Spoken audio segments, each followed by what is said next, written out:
Good morning. Welcome to Of Darkness and Light. My name is Daphne Garrido.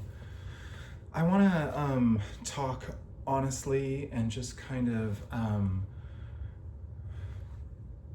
use the situation that I have just been going through to express how executive dysfunction works. I have schizophrenic executive dysfunction. I have been having difficulty communicating with anybody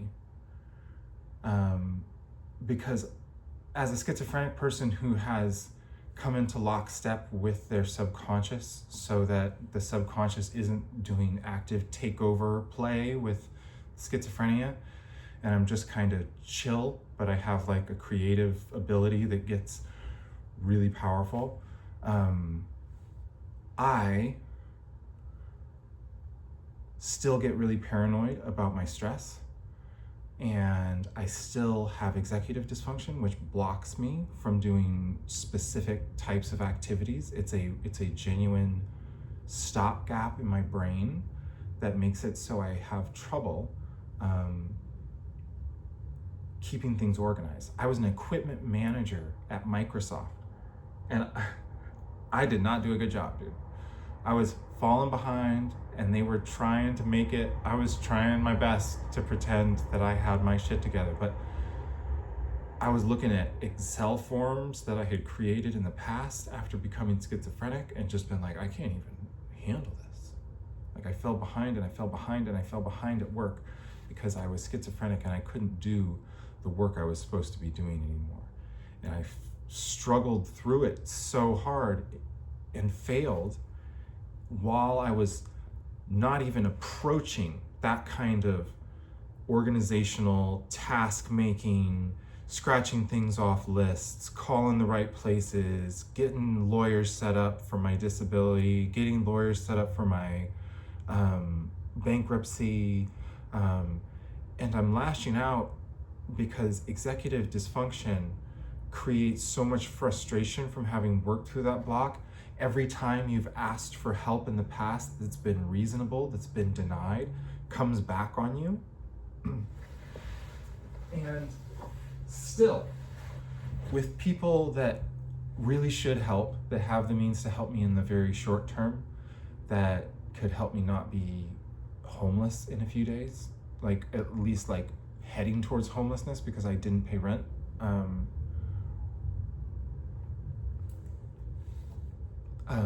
They still won't help. And I'm specifically talking about my family now. My family took a long couple of text messages, my mother and my father, where I told them again from the ground up about schizophrenia, about how I am sorry for what I've said, but I don't need to be, because schizophrenic executive dysfunction needs to be understood, because they're already in a place where they're not forgiving me. So I'm just like, yo, you need to learn a lesson about schizophrenic executive dysfunction. You need to have less sensitivity towards words to help some people survive that can't help but throw words from their subconscious that are designed to be very mean to themselves and the people that they're throwing them at. There are disabled people who are completely overtaken by the subconscious, and that's me. But I'm really cool when the world's not destroying me, and I'm really, really mean when it is. This morning, I got another message. So last night, it was really testing my patience. I've heard a million times my mother explain to me that I need to go get help and give me phone numbers and emails when I'm trying to tell her I need to be taken care of as a human being, and that I need desperate personal help. So then I've explained executive dysfunction, the mental blocks. She's come back with, have you had this diagnosed? And that's like the most frustrating thing ever, because I would love to have it diagnosed, but I need to have somebody help me set up an appointment because I can't do that. And so I'm sitting here having worked with psychologists, psychiatrists in the past, knowing exactly what's going on with me, actually, having used that to my advantage to kind of fight into a better understanding of schizophrenia than psychology even has, needing allies to not only like survive in the moment, but then propagate that knowledge from one person into an industry that doesn't want to hear it because it's going to save schizophrenic people from getting genocided. And I'm getting angry again because my mom comes back with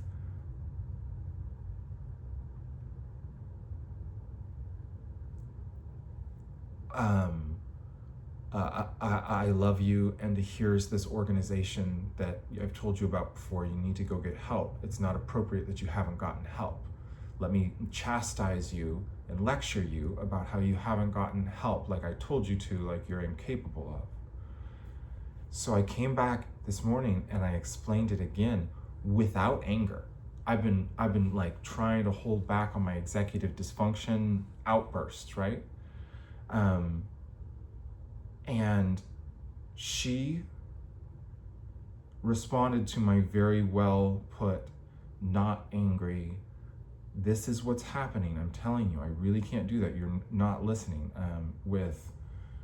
actually I was a little more accusatory last night, but I did come back this morning with messages to my father and mother being straight up. Last night I was just like, you're being so immoral and such a bad parent. That was what I said last night. And when I said today, after I gave her and my father the most straightforward explanation, again, cutting through the things they weren't understanding, telling them to listen, telling them I cannot do forms, telling them I need like a real help, I just need help. And I'm about to be homeless. I'm about to be homeless. I'm going to be detransitioned. And if I detransitioned, I'm going to kill myself. And my mom said, I've been calling crisis teams and you don't take their help. She's like, I'm going to call one again today. She's like, you open that door and you get the help. And it's like, dude, I've gone through it with crisis teams before. I have also let them standing there at the door when I don't have the energy to do it all over again. I've gone to crisis centers. I know what's wrong with me. I know that I could go into a crisis center and go through that situation and get a diagnosis started, right? I would be panicking the whole time. I would never forgive the whole world. You would have to drag me. You would have to drag this body controlled by this subconscious because fuck you. Excuse me, this is my executive dysfunction. It's acting out. So we're showing it because I'm still not getting help and I'm getting very fucking frustrated. I know what I have. I need a friend. I need someone to care. I need a family member, one family member who is an adult, who can drive a person to an appointment they've scheduled with a psychiatrist so they don't have to sit in a crisis center full of really sick people, like tagged, like not able to leave until they check you out. It took me like an hour waiting for them to be like, oh yeah, let's see if we can check you out early. Everybody stays the 72 hours. And I'm like having panic attacks because everybody around me is making noises. And I'm just like, dude, I want to go home and like play video games. And it's the saddest thing in the world that people are just like, I'm not going to help you. Get help with the system that takes you back to the place that fucked you up the first time and just sent you out after telling them exactly what was wrong with you, that you're bipolar and that you need antipsychotics. Here they are later. Go get in debt with another psychiatry organization who you go back to later and say they can't help you because you have outstanding bills to pay. And then you're like, hey, I thought it was like $200 or something that I was still going to be able to pay. And they were like, yeah, it's in like collections or something. I don't know what's going on. We can't help you. So I just got turned away from like mindful support group when I went back in desperate need of psychological help. And it's just like every time I have tried to get help, I've been shut down. And then I got hit with a restraining order from one of the people I was trying to get help with most delusionally, and then lashing out at because they didn't, and then begging them to forgive me and to help, back and forth and back and forth. And this person put a restraining order on me. When that happened, my executive dysfunction locked down completely. And so I'm now just like, I need help. I'm gonna make video journals, I'm gonna write, I'm gonna talk to the world, I'm gonna message people. People are gonna understand, somebody's gonna help me, somebody's gonna grow a spine, somebody's gonna be an adult. and nobody did. So then I'm like, okay, guess what? I'm going to go back at that person who has a restraining order on me because I figured out it's unlawful, and I'm just proving my point by breaking the restraining order. Like, and it's like they're not a person who's going to want to put me in jail anyways because they have a line to their fucking psychopathy over me, which is I'm not going to actively throw you into jail where you'll get raped and detransitioned. I'm just going to pretend it's your fault and that I have no responsibility. And it doesn't matter that I've utilized your disability against you to the most extreme measures and then just been the most negligent person in the history of the world to a heartbroken woman who was always like the biggest sweetheart and loved them the most, dude. And it's just like, just rape me to death. Just like rape me to death intellectually. It's the worst thing that's ever happened to somebody because it's pointless. And I still am like, why don't you just give me a hug, dude? I'm schizophrenic and you're stuck in my heart and I just need a hug. And you won't ever talk to me. And it's like a punishment. And you're like punishing my brain dead.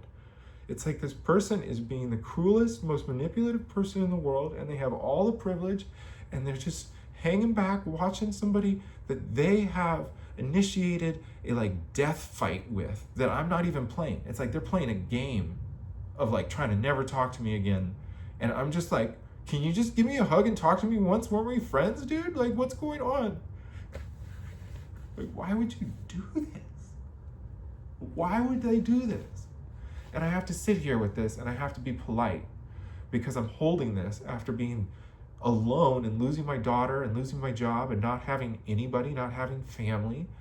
And people are like, you're being too wild. You use language that's inappropriate. I went to old friends who were like, I looked at some of your content. I miss the old you. They were like, I can't give you any financial support so you're not homeless. Go get help. I draw boundaries for myself and because I'm learning healthy boundaries from my psychologist. And so I'm just like, okay, I guess I'm just gonna die because this situation's so sad, nobody can acknowledge it because I have become extreme when I'm not being very, very good to myself and having time to rest and do art. And nobody will support my fundraiser. Please go to daphnegarrido.com. Please open anything that I've posted with a video. Please look at the top link. It is my GoFundMe. And I need help to not. If I don't have donations today, if I don't hear back from the one person who's pledged me money but hasn't been able to get hands on their paycheck because they work for a skeevy capitalistic organization, by the end of the day, I don't know what I'm going to do. I'm just going to sell everything. I've got a TV still. I've got this computer monitor. It's like, okay, I'll start selling everything I have in my house because nobody will help a disabled woman. It's the most retarded culture in the world that would do this to somebody. So yeah, I'm back in executive dysfunction. Guess what? That's cool. This is aligned with my subconscious because my subconscious is furious for me. It's speaking for me. It's yelling at you for me. And I'm sitting here behind it, being like, wow, this is really hardcore and righteous, dude. Thanks, subconscious. Thanks for standing up for me. It feels right from the horror that I've been through, so I let it fucking pass. And when my mom came back and chastised me for not getting help from people who told me they would help and then walked out and didn't help, chastised me for not accepting their help, chastised me again for not accepting help from the people she just revealed she's the one who's been calling all the time. When I'm asking for a donation to not be homeless. And she lied to me and told me, you seem to think we have any money to give. And it's like, dude, you have a house? You have such a huge savings account? Like, you fucking assholes. It's not huge. They're modest people, but they're modest people near the end of their life with lots of interest, dude, who have just been like hoarding this little bit of wealth and they were trying to hold it over me, literally. There's never been parents that have been more ridiculous with their like, I have put you in my will, and they're like holding it over my head to like still take their emotional abuse.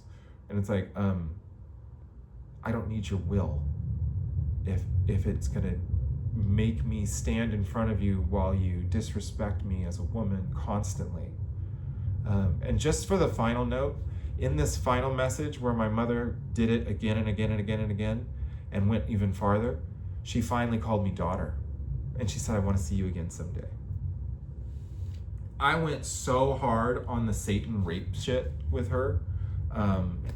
And myself, my emotions feel terrible inside. I'm gonna have to atone for that in my fiction. Every time I lash out, I'm in a cycle of healing afterwards with myself, because nobody else will heal with me.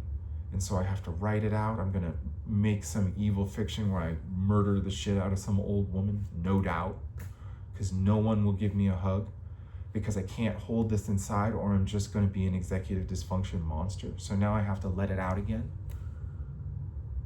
And nobody will understand that the key is, if I was in this home, which is $1,600 a month, which is not that much, not only would I be fine if I was taken care of or set on the path to be taken care of. If I was set on the path to be taken care of, my blocks would come down in the ways that aren't totally hardened by the mind. I have body spite blocks that are coming from my subconscious.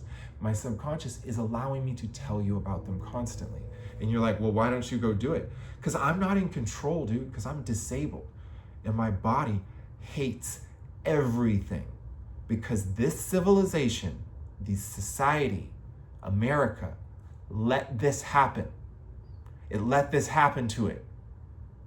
And it's hunger striking. I am in a I need help strike. I need help. I need a friend. I need a friend and I need help. There's someone named Mary who needs to do better immediately, because they have the means to help me right now, still not be homeless and detransition, and it's their fucking fault more than anyone else. And they're out there being a pretender that they're a social worker and a helper. It's horrendous.